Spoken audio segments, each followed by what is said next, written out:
Good evening, ladies and gentlemen. Today is Thursday, January the 17th. My name is Sabi, and this is today's market wrap-up.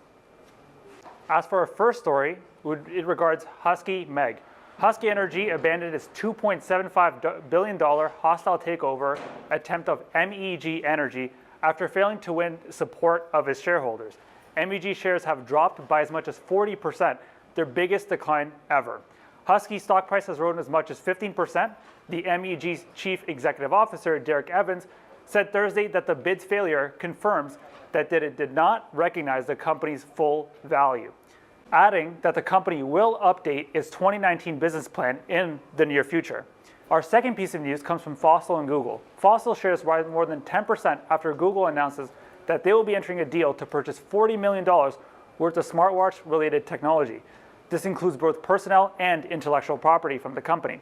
Fossil is one of the primary brands that continues to build smartwatches that run Google's Wear operating software, which competes with Apple Watch but has struggled to gain mass adoption among consumers. Fossil said that smartwatches are its fastest growing category and will focus on transitioning into a tech-focused company in the future. Fossil shares have increased about 90% over the last 12 months. As for our third piece of news, it comes from banks' earnings. All of major U.S. banks have reported their earnings, with Morgan Stanley being the biggest loser. They posted earnings today of 80 cents per share versus the analyst estimate of 89 cents.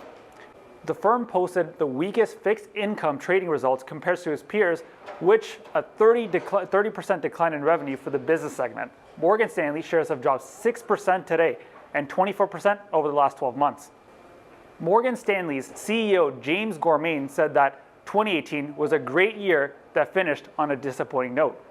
Now, let's see what happened with the markets today.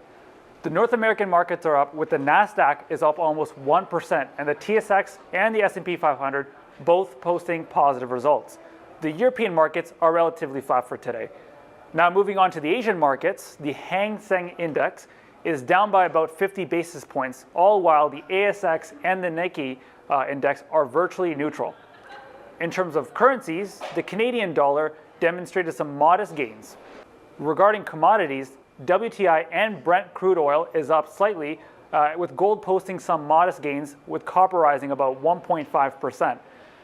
Thank you for listening to today's market wrap-up. If you'd like to do a market wrap-up, please email The Bridge or talk to any of the Bridge assistants for more information.